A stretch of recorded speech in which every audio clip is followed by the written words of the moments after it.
Ciao, buongiorno. Tänään me aletaan puhua tällaisesta Italiassa perinteisesti erittäin tärkeästä asiasta kuin perhe.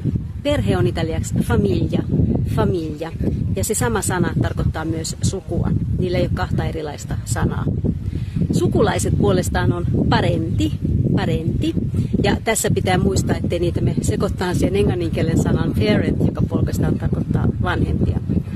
Vanhemmat italiaksi on i genitori, ihan kirjaimellisesti ne, jotka on antanut alun tälle uudelle ihmiselle, i genitori.